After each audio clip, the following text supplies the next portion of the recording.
Good morning. I'm John Ellsworth, founder of Success Strategies Incorporated and the creator of the Success Strategies Advantage. I want to welcome you to today's presentation, which I have entitled, Do You Measure Up? Now, in front of you is, and in front of me actually, is one measuring device, and it's one that I like to use occasionally, and it's always good to have. And you know what? It's hard to find a good yardstick anymore. But I'm going to set that aside because I want to talk about an experience I had not terribly long ago with a client of mine who was having I felt a really good year financially. We sat down with his banker and we're thinking this is going to be a good meeting because we've had such good results the last 3 years. And instead, unfortunately, she quickly reminded us that this client was not in the bank's top 10%. Well, after picking myself up off the floor, figuratively speaking, I thought, you know what? I reminded her that 90% of their clients were not in the top 10%. 90% of them were not in the top 10%. Only the top 10% were. So, but then I got to thinking about the term Pyrrhic victory. I thought it was probably better not to win the battle of this discussion and lose the war. So we moved on. And I shifted the focus to their last 5 years' performance. When I started with them, they'd had 2.5 years of straight losses, and they had now recorded 3 years consecutively of profits. And yes, it was impacted some by the milk price and feed costs and things like that. But every one of these things and all the other variables were things that we had measured. We had stayed on top of them. And I had the numbers to prove it. So I will ask you one question. If this experience happened to you with your banker, could you have countered the banker's negative comments? If not, please take my advice and develop a system to do just that. Because let me give you 3 good reasons. Number 1, there is no reason to run a business and not know what the score is, not know how you're doing financially. It is the financial analysis on a regular monthly basis, at least.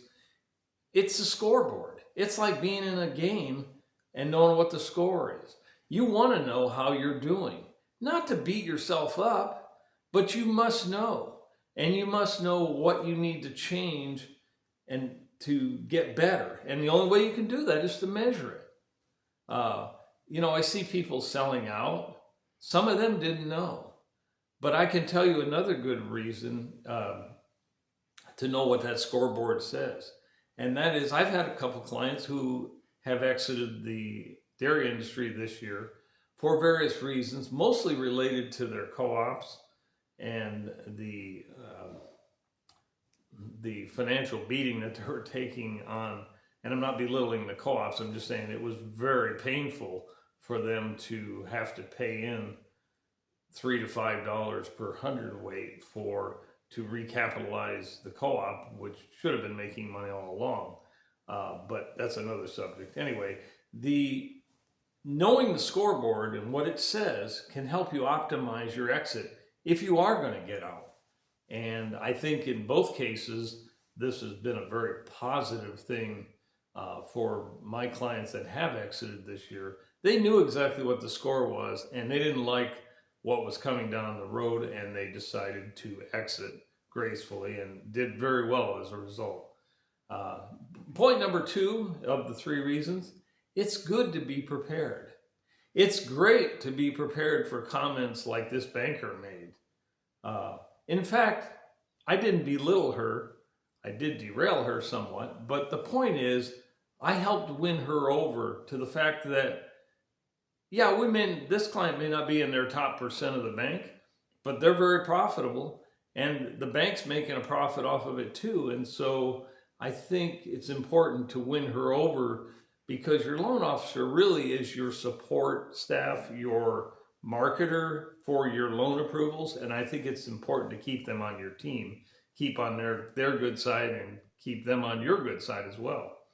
And my third point, and this is one we often overlook, The next generation of your business deserves to know what the score is, deserves to know what the financial picture is actually like. They deserve to know. If you want them to lead, we cannot treat them like mushrooms.